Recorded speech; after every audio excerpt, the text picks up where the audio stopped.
Well, good evening, dear viewers. Welcome to All 24 Nightly News, broadcasting live from Algiers. I'm your host, Karim Fazakri, and up next are the top stories. Niamey Military Council initiates national dialogue and constitutional drafting amid stalled ECOWAS talks and accusations of external interference.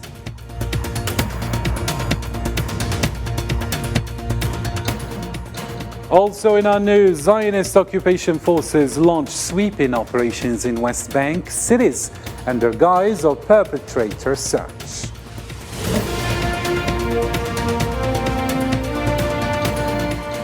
Al-Manfi, Saleh and Haftar unite to fast-track election laws and caution Bathili against unilateral political moves ahead in our program.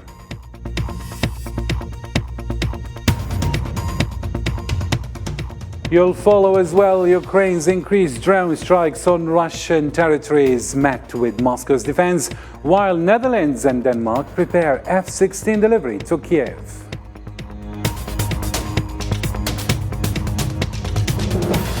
And later on in our news, we will take you into a captivating journey to explore Algeria's enchanting open-air museum in the serene depths of the south. Hello again, and thank you for joining us. First off in our news, Niger's military head, General Abdurrahman Chiani, kick-started a month-long national dialogue to draft a new constitution, setting the stage for a 3-year transition. Simultaneously, Abdeslam Abubakar, heading the ECOWAS team in Niamey, emphasized the significance of the talks in jump-starting crisis resolution. Now, let's catch up on the latest updates with Osama Ayadi. After almost a month of tight and international discussions over the crisis in Niger, coup leaders have proposed a 3-year transition of power after meeting a delegation of West African leaders and warned that any attack on the country would lead to chaos in the whole region. Any coercive and ignorant approach to the quest for sovereignty, security and good governance, clearly expressed by the population, amounts to ignoring the deep-rooted dynamics at work in these Sahelian countries, abandoned to their own fate for over 10 years by the very people who, instead of helping them fight the evils that beset them, now want to attack them today. Speaking on national television late on Saturday, General Abdurrahman Chiani gave no details on the potential transition, saying only that the principles for the move would be decided within 30 days at a dialogue to be hosted by the ruling military council. In this context, the living forces who will be invited to attend will set about formulating within 30 days concrete proposals designed to 1. Define the fundamental principles that should govern our transition, 2. Define the priority of the transition, which should last no longer than 3 years, 3. Define national priorities during the transition, and 4. To call for fundamental values to guide the rebuilding of the Republic. On the same day, the delegation from the ECOWAS bloc, headed by former Nigerian head of state General Abdeslam Abubakar, also met separately with toppled President Mohamed Bazoum. It joined reconciliation efforts by Leonardo Santos Simão, the UN Special Representatives for West Africa and the Sahel, who had arrived on Friday. This approach will be crowned with success, and they will report the discussions to the current president of ECOWAS. The bloc, despite threatening military intervention, is also pursuing diplomatic ways to reverse the power grab in Niger, a country that has strategic importance for regional and global powers because of its uranium and oil reserves, as well as its role as a hub for foreign troops involved in the fight against armed groups linked to Al-Qaeda and ISIL. The Niger Military Council leader viewed foreign intervention as occupation, cautioning against any attack on the country and stating it wouldn't be a walk in the park. In short, neither the National Council for the Safeguarding of the Homeland nor the people of Niger want war and remain open to dialogue. But let there be no misunderstanding. Should aggression be undertaken against us, it would not be the walk in the park that some believe it would be. Indeed, they will find us facing 26 million Nigerians. Niger's military council leader has leveled accusations against ECOWAS, alleging that the organization is trying to split the country with severe and suffocating sanctions that he considers both inhumane and detrimental to the economy. Those who have taken these cruel sanctions and threatened to kill thousands of Nigerians hope to divide them and impose their will on our valiant people. They think they can force us to accept by force what is profoundly unacceptable, because it is contrary to our vital interests and cardinal values. They want to isolate our country at a time when our people most need community solidarity to better face terrorism and insecurity. They don't seem to appreciate the scale of the backlash that military aggression against Niger would have on the whole region. Niger's military council has strongly reiterated its refusal to reinstate ousted President Mohamed Bazoum. A credible Associated Press report reveals that the council conveyed their unwavering position against Bazoum's reinstatement to the ECOWAS delegation. Moreover, the council urged the ECOWAS mission to remove the sanctions imposed on Niamey. In similar context, on Sunday morning, a multitude of Nigerians congregated in Niamey's city center, rallying against military involvement in their nation. The protest ensued after the military council declared a transitional phase not exceeding 3 years. The demonstrators showcased an array of banners and slogans that voiced their dissent toward France and ECOWAS. Some of the banners carried messages such as "Reject sanctions," "France out," and "Halt military interference." We hope that all the sons and daughters of Niger will agree on the same path, and that we never again what we have experienced over the past 12 years, never again in Niger. Dialogue is the first thing we should have done. If, for example, ECOWAS was to have engaged in dialogue with the people of Niger, with the authorities, we could have sorted things out. But you can't impose things on us. You can't bring us to the point of asphyxiation and still ask for dialogue. In a devastating incident, 5 police officers lost their lives during a reconnaissance mission on Saturday in an attack in central eastern Burkina Faso. The General Staff confirmed this tragedy in a statement on Sunday. The attack took place close to the Togo border within the Kolbelugu province. Responding swiftly, security forces successfully neutralized around 40 terrorists, dealing a significant blow to the assailants. Alongside the fatalities, 4 officers were wounded. The authorities have launched operations to secure the area, involving thorough searches and the recovery of equipment. Mali's transitional authorities revealed a substantial advancement in their collaboration with the United Nations. This progress follows the UN's resolution to complete the withdrawal of its peacekeeping troops by the end of the year.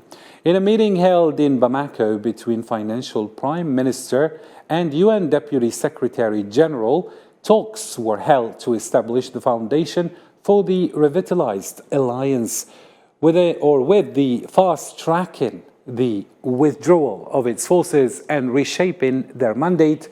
This partnership aims to bolster stability and secure enduring peace in Mali. The Deputy Secretary General in charge of peacekeeping operations confirmed that this new cooperation will take place with the approval and contribution of the Malian authorities. It is about better understanding and aspirations of the Malians and readapting the possible capabilities. Some of the United Nations activities in Mali could continue beyond the end of this year, especially those related to humanitarian, technical, and financial issues. Elsewhere in Africa, intense clashes erupted on Sunday between the Sudanese army and the rapid support forces in several neighborhoods south and east of the capital, Khartoum.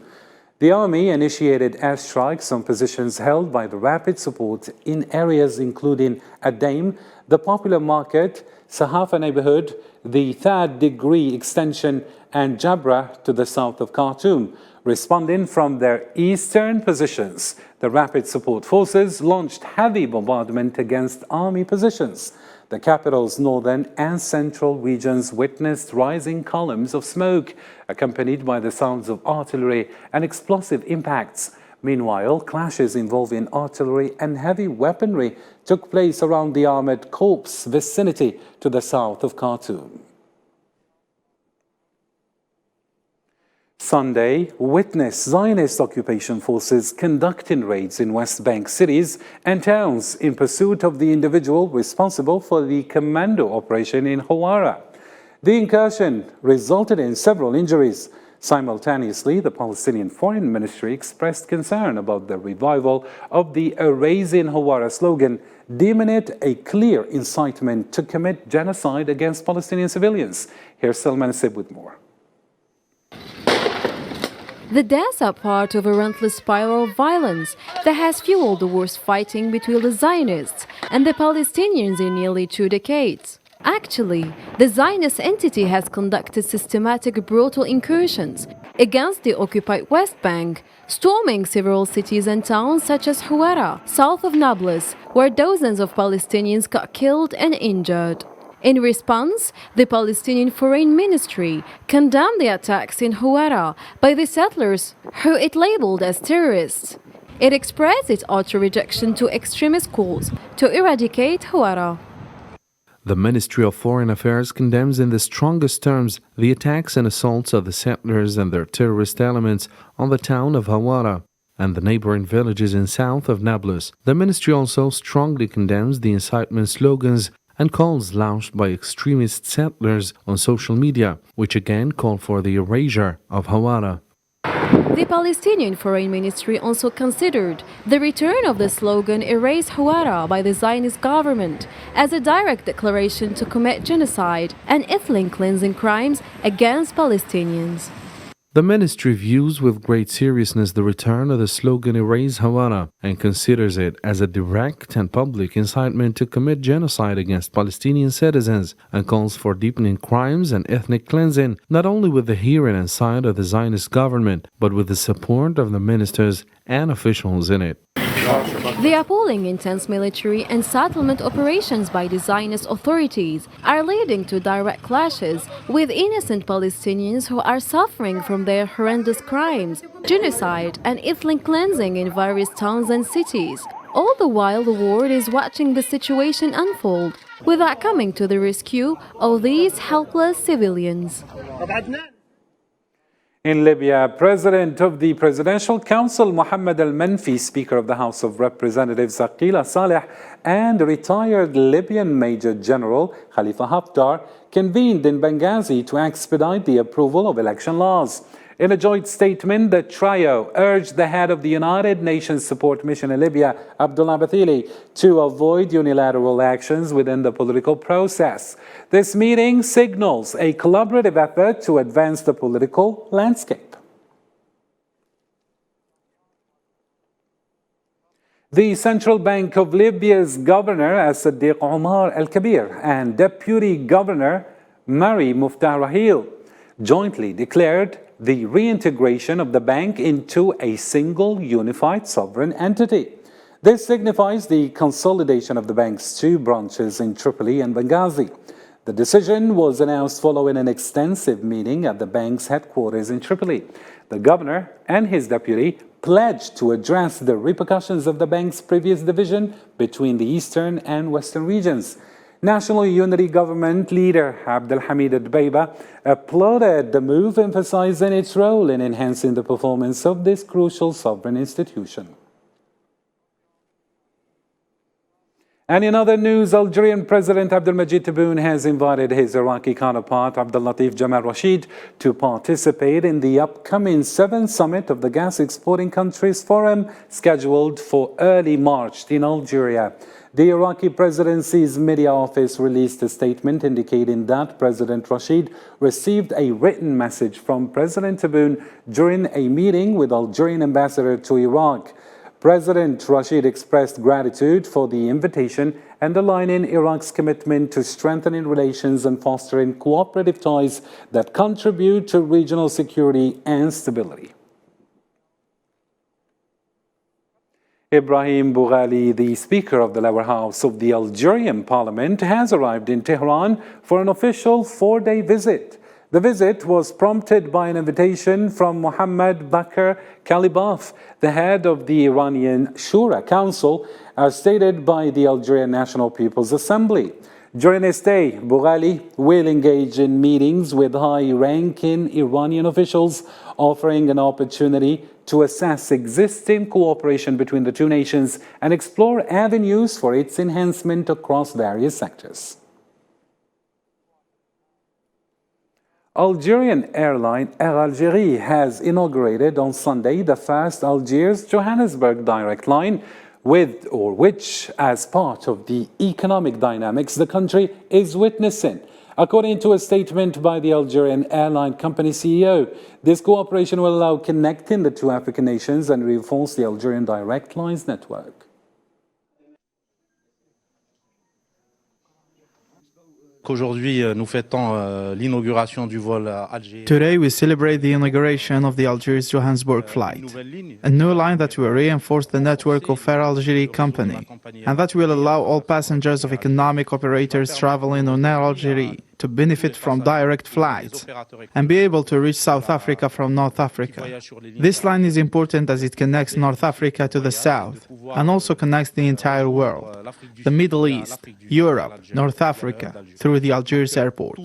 This is the 7th stopover for Air Algérie in Africa and the 45th internationally. In addition, an important program will be announced in the coming days to reinforce this network and the Algiers airport.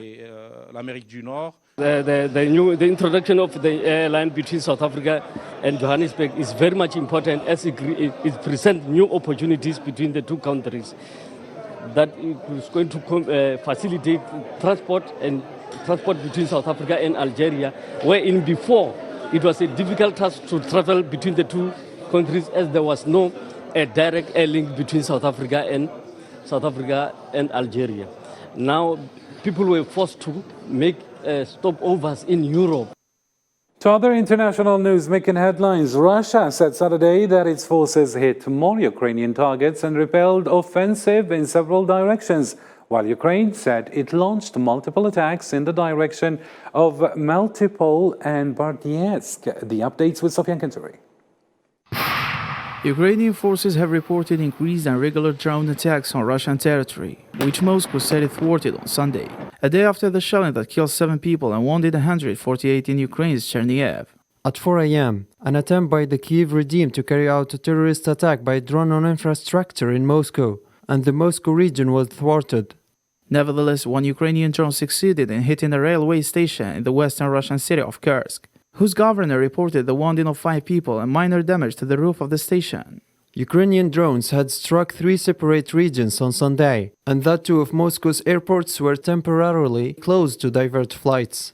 This attack on Russian territory seems to be a retaliatory act which Ukrainian President Volodymyr Zelensky vowed to conduct after the Russian missile strike in the center of northern Ukrainian city of Chernihiv. Unfortunately, a Russian rocket killed 7 people in Chernihiv, among them a girl. I'm sure our soldiers will respond to Russia for this terrorist attack and respond tangibly. As the crisis and violence escalate, international support to Ukraine doesn't let up. In fact, the Ukrainian president revealed that Denmark and the Netherlands confirmed that they would provide F-16 fighter jets to Kiev. This move, according to Zelensky, will help Ukrainian military to make stronger strides forward in its counteroffensive against Russian forces. I know that we always want the Ukrainian counteroffensive to be faster, that jets can greatly speed up this process, that Russia dominates in the air, and that we don't limit ourselves to jets.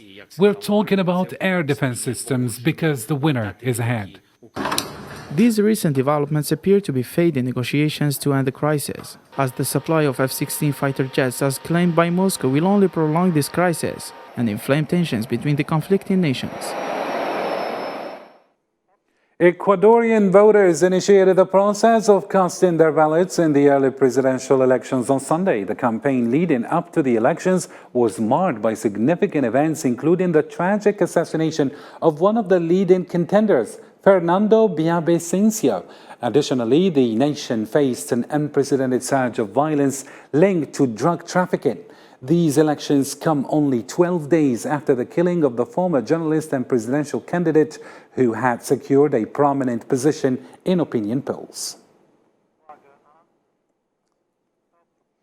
Deadly wildfires are spreading worldwide, resulting in tragic human loss and significant environmental devastation. The impact is particularly pronounced in Northern American and European countries. Let's follow the report. Devastating wildfires due to heat waves hit several places around the world, leaving substantial damage behind. In Northern America, for example, more than 35 people from British Columbia in Canada were evacuated as wildfires raged in the province. But we believe we're okay, so we're just out here watching to see if we can pick up any sights of what's going on. The USA in turn has had its share from this dramatic catastrophe, as death toll in Hawaii wildfires has risen to 114 while thousands of others remain missing. The flames turned the place into ashes and made people live in shock. It's heartbreaking. I mean, we lost our town. The land, the Aina that raised us is now ash. We're still looking for our friends and family. In European countries, bushfires raged amid high temperatures and strong winds. Northeast Greece was left struggling with rampant wildfires that prompt massive environmental damage. In Spain, forest fires spread on the largest islands of Tenerife, over an area of more than 4,000 hectares, forcing more than 26,000 people to evacuate their homes. Esto en mi vida no lo he visto nunca. It was the first time. I had not seen this before in my life. It was the first time. I've experienced similar things. But I must say that if it does not burn, the mountain is not cleaned up, and it must be cleaned up in some way. It has to find its natural way. As the forest fires are causing mass destructions and human loss in many countries across the globe, authorities must take more effective rather than preventive measures so as not to suffer regrettable and dire consequences. And finally in our news, the oasis of Qanat in the Algerian desert is witnessing a growing influx of foreign tourists drawn to its unparalleled desert that evoke exceptional emotions. This unique desert landscape has become a magnet for travelers, with Qanat oasis flourishing particularly after the implementation of a visa on arrival facilities for foreigners at airports in the southern region of the country. Let's follow.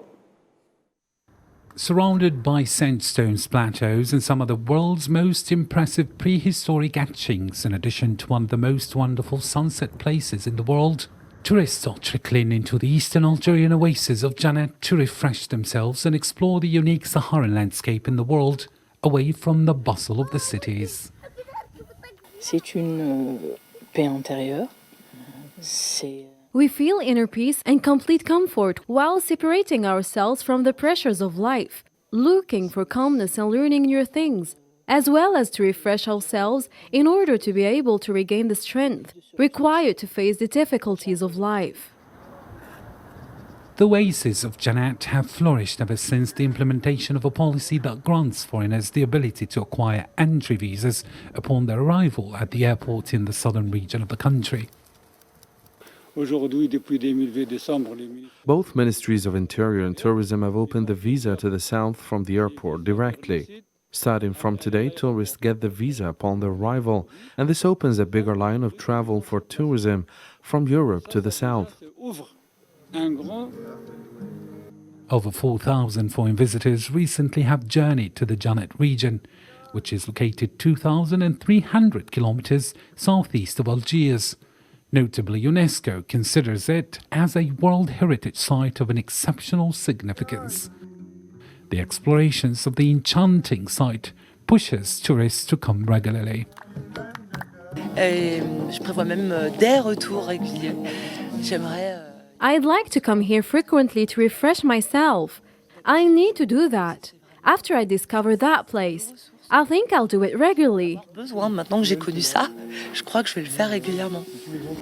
Spanning across a plateau of over 70,000 square kilometers, The Tassili region encompasses one of the world's most extensive prehistoric rock art assemblages, boasting an impressive repository of 15,000 drawings and sculptures. These artistic treasures, ranging from 6000 BC to the early centuries of our era, present a captivating journey through time. This remarkable heritage has been officially endorsed by UNESCO on its official platform. UNESCO affirms that these depictions provide invaluable insights into the changing weather patterns, the movement of livestock, and the evolution of human existence within the context of an arid environment. It is indeed an open-air museum with excellence. Well, that concludes today's program. For the latest updates, check our social media channels. Thank you for tuning in, and remember to join us again tomorrow for more news. Goodbye.